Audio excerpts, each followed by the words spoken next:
Hi everyone, this is Dr. Mike, host of the free iTunes podcast, Psychiatric Secrets Revealed with Dr. Mike, but that's not why I'm here today. This is a Saving Savvy episode, and in this episode I'm asking the question, are we seeing the slow death of the consumer divisions of Canon and Nikon? And of course, for many years we've been witnessing the death of the compact camera as smartphones have gotten better and better. But even when it comes to specialty cameras like the tough weatherproof ones or the super zooms or the enthusiast cameras, clearly Nikon and Canon are losing market share to other brands that often offer more compelling designs or features.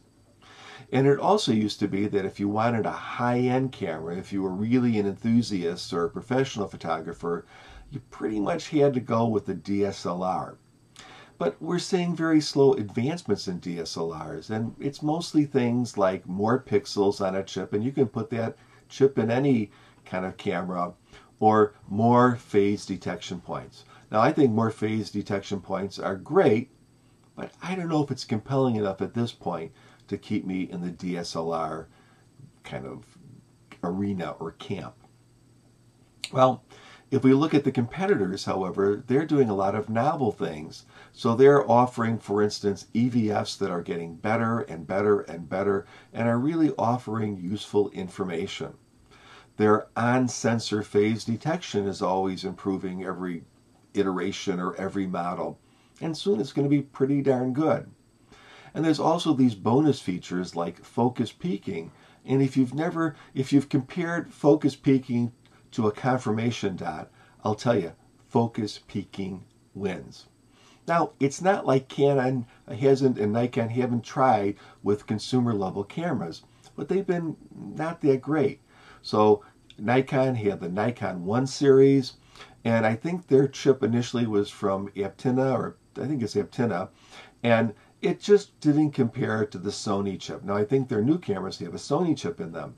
But the Nikon 1 initially was pretty darn expensive, and it didn't really offer the features that an enthusiast or hobbyist would want, but it was pretty pricey for the consumer, and it didn't really offer the performance that one would expect. Now, I know they're improving every year, and I know they take good pictures, but do they really compete with some of the other offerings? And of course, Canon had the EOS M series. I think they're on 3 now. But that camera, for whatever reason, was very slow to focus. And clearly you can have contrast cameras that focus very well and very quickly. So what's up with that?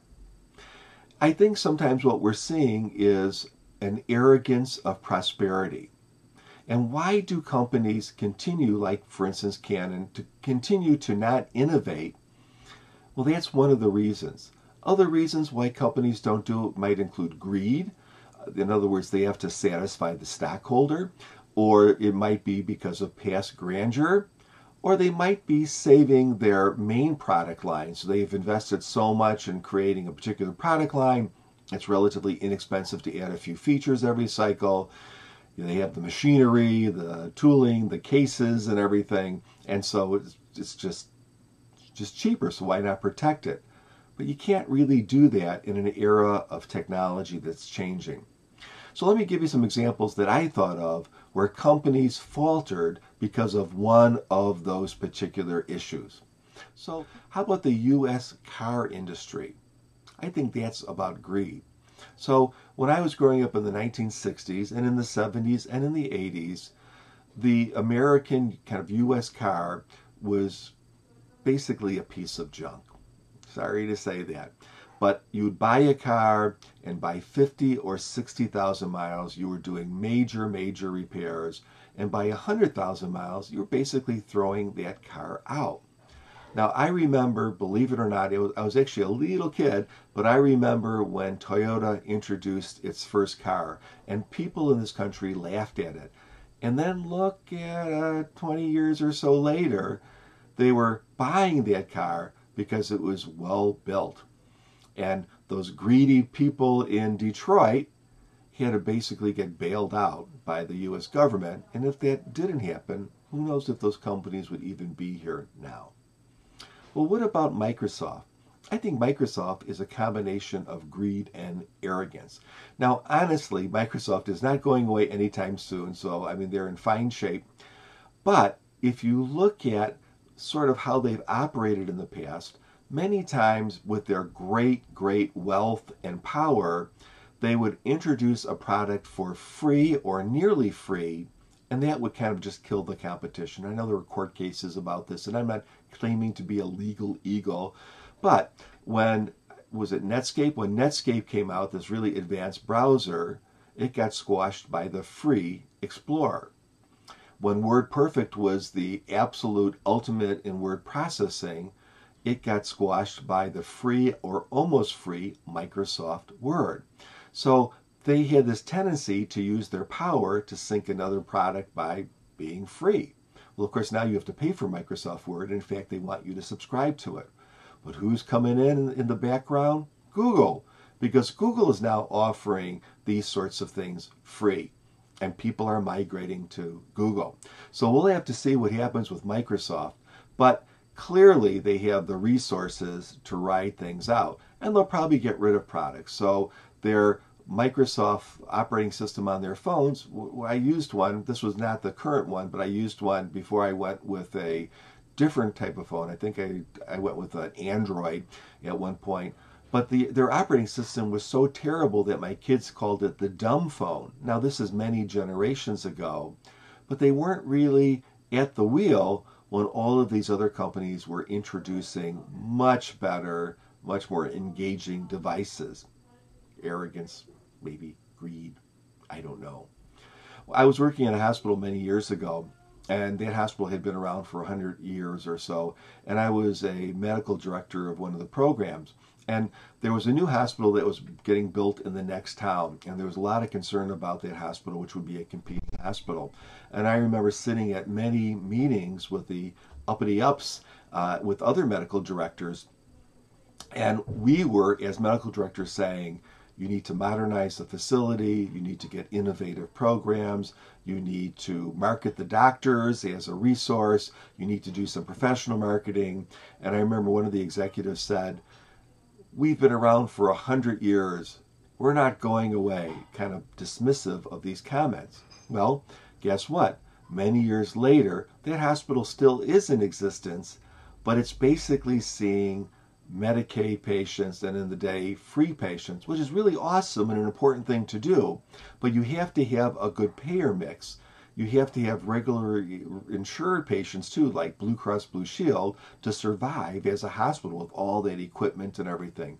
So where are those regularly insured people going? They're going to the new hospital. So sometimes what you can see is, again, that arrogance of prosperity. That hospital had been around for a long time, and they really had no intention of making change because they thought, well, we'll be around forever. Let me just give you one more example, and that's the example of Kodak. Now, Kodak was super innovative in a lot of technology, including the digital camera. But they also had a huge business in making film and also developing that film. Remember all those kiosks everywhere where you could go to Walgreens or wherever and they would instantly develop your film? Well, I'm sure they wanted to hold on to that market to the point that although they developed some digital cameras, it seems like the latter ones were really just rebrands, and then I think Kodak eventually sold its name to someone, and now it's just someone else's product. So the biggest photographic company in the world, I don't even know if it's around anymore, but it's certainly not making consumer level cameras. Why? Well, I think they were protecting their product line. They thought that this was the way to go, and it was the wrong move. So we have these companies now that are maybe doing one or all of the above. What can they do to recapture their consumer base? I'm not saying their consumer base is gone, but they need to build, and they need to get those new photographers in, and they need to keep their old photographers. So what can they do? They do have this huge group of loyal customers. Well, and they also have they also have brand recognition. So people, if you say, I have a Nikon camera, I have a Canon camera, that instills a certain sense in the general population that that's a quality product. What else do they have going for them? They have accessories, all different sorts, from flashes to remote controls to you name it, but what they really have are lenses. And that's what most of us invest in. We change our camera bodies here and there. We don't care that much about that. But it's the lenses that are the most expensive, and they are really the thing that keeps us from going from our certain brand to another brand. And that's very important for these companies to recognize, that they can't screw us in that area, or they're going to be kind of screwing themselves. So what do I think they need to do? I think they need to make cameras that are compatible with their current accessories. Now, it would be very simple to turn a DSLR style camera into a camera with an EVF and kind of more like a mirrorless camera. I don't think that would be very hard at all. I know you have to have a certain flange distance, and that's based on, it's bigger with the DSLRs because of all that junk that's in there. But they can make a camera like that in the short run and come up with some sort of those chips already exist with phase detection on them. But the key would be they would somehow have to be compatible with the current lenses. Otherwise, people are going to be furiously angry, and they're going to go to the Sony products or the Micro Four Third products or whatever else is out there, the Fuji products, because why would they stick with the company when there's no sense of that company sticking with you? Now, the other thing is that, of course, eventually you start developing smaller bodies, and that flange distance is going to be smaller, and probably there'll be a new lens line. But what I'm suggesting is they come out with a real adapter.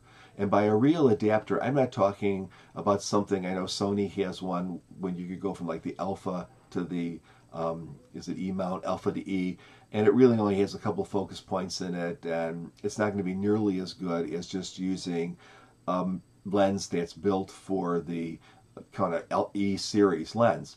So what they would have to do is come up with some sort of a system that the lenses were compatible and they were fast. Now, is this beyond belief?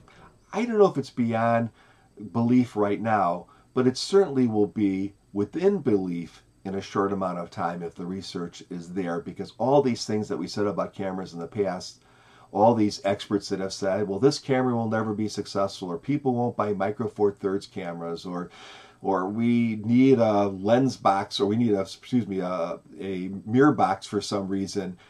All that has come and gone. So my thoughts are, we don't need more pixels. Maybe some people do, most of us don't. What we need is a modern approach where our Canon and Nikon DSLR lenses can be used, and the other accessories too, on camera bodies that are as capable as the current camera bodies. If Nikon and if Canon do this option, they will have that huge group of already loyal customers, plus they're going to have all these new customers coming down the pike. But if they continue to produce really crummy mirrorless cameras, or maybe really average mirrorless cameras in a sea of really excellent mirrorless cameras, it doesn't look too good. It's sort of like saying you've got a really good buggy company for your horses, and you're going to hold on to it, and you don't believe that the car is going to take over. If you get some time, give my podcast a listen. It's called Psychiatric Secrets Revealed with Dr. Mike. You can find it on iTunes and other places. And as always, give me a thumbs up if you like this video, and subscribe, please, and bye.